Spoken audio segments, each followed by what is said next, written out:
She stood in the middle of the wedding crowd, dressed in quiet elegance, but somehow she was invisible.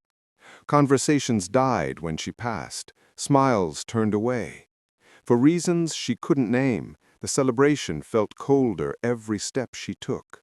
Still, she stayed, polite, composed, pretending not to notice the whispers.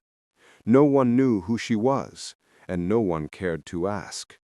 Until, halfway through the ceremony, the groom looked up, saw her face, and said her name aloud. In that instant, the music stopped, and every secret in the room hung in the air. Who was she, and why did speaking her name change everything? Before the music and murmurs of the wedding filled the air, Alana was simply a woman trying to keep her head high in a world that often made her feel unseen. She worked as a teacher, the kind who brought calm to chaos, steady, patient, and admired by her students. To most, it would have seemed like a perfect life, a neat apartment, close friends, and routine built on small moments of kindness. So when the wedding invitation arrived from an old college friend she hadn't spoken to in years, she hesitated. They'd once been close, but distance and difference had quietly grown between them. Still, Alana decided to go.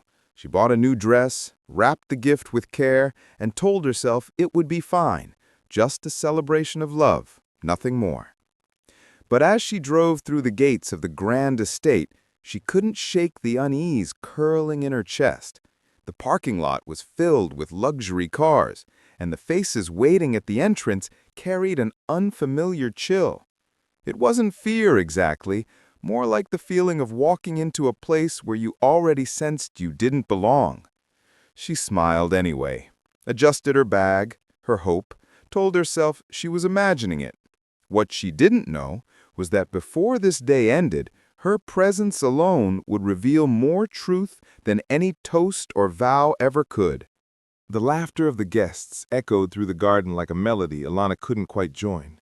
She smiled when expected, nodded politely, but there was a weight to the air, an invisible wall separating her from everyone else. Each time she tried to make small talk, conversations thinned, eyes drifted elsewhere. No hostility in words, just that quiet exclusion that cuts deeper than open insult. She told herself she was overreacting, yet every gesture seemed to confirm the truth. She didn't belong in their perfect, polished picture. At the reception, it grew impossible to ignore. When she approached the seating chart, her name was missing. The attendant, apologetic but puzzled, suggested she find a spot near the back. A tiny detail, easily dismissed, but the way others glanced at her made it heavy with meaning. She sat near the exit, her gift neatly placed beside her, trying to disappear into the linen and chatter. From her corner, she watched the dance floor swirl with silk and laughter. Then came the whispers. A woman at a nearby table leaned toward her companion, voice hushed but sharp. Who invited her? Must be staff. The other chuckled, glancing at Alana's modest dress, then quickly looked away when their eyes met. Alana's face burned. Her heart thudded. She wanted to stand, to leave, but something held her there, a mixture of dignity and defiance. Why should she be the one to vanish? Hours passed. Toast after toast filled the air, and no one approached her table.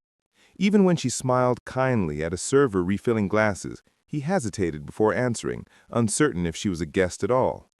The noise around her blurred into a hum of exclusion. By dessert, the unease had grown into something heavier, a silence between heartbeats, waiting for meaning. Alana was pulling out her phone, considering a quiet exit, when she noticed the groom at the head table looking at her. Not a passing glance, he was staring, utterly still. Their eyes met, and a flicker of recognition lit in his face. The bride followed his gaze, confusion tightening her features. The music faltered slightly as he pushed his chair back. Conversations around the room softened, a collective tension rippling through the crowd. Alana froze, every memory of belonging and rejection colliding inside her. The groom was walking toward her now, slowly, deliberately, his expression unreadable. Guests turned to watch, curiosity tinged with discomfort. Somewhere deep inside, Alana braced herself. Whatever was about to happen, she sensed it wouldn't just change how these people saw her. It might expose something they all preferred to keep buried. And as the groom stopped in front of her, the room holding its breath, Alana realized this wasn't just another awkward moment at a wedding. It was the beginning of a truth none of them were ready to face. The groom stopped a few feet from Alana, the air around them brittle and electric. Every conversation, every clinking glass went still. He looked as if he'd seen a ghost, and in a way, he had. His voice trembled when he finally spoke her name, and the sound rippled through the room. Recognition spread across faces like a shockwave. Whispers, gasps, darting eyes. The bride's smile cracked into confusion. "Who is she?" someone murmured. Another voice answered, in a tone not meant to be heard, "That's his sister." The words landed like thunder. The sister no one talked about. The family member quietly erased from stories, from photos, from guest lists, because she was the reminder of a scandal they couldn't wash away.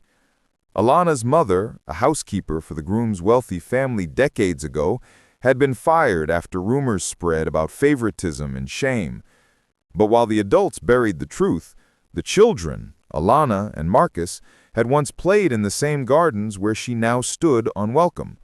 Alana watched the groom, Marcus, fight for breath, his eyes glistening with things unspoken.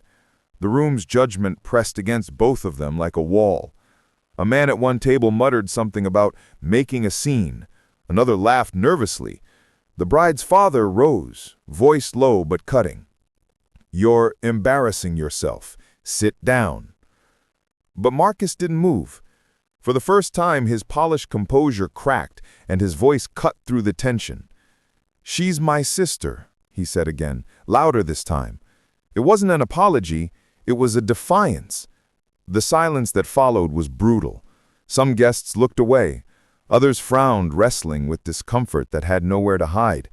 And there, at the center of the wedding that had ignored her, Alana stood taller than she had all day. The walls that had shut her out were finally bare, and everyone had to see what they'd built.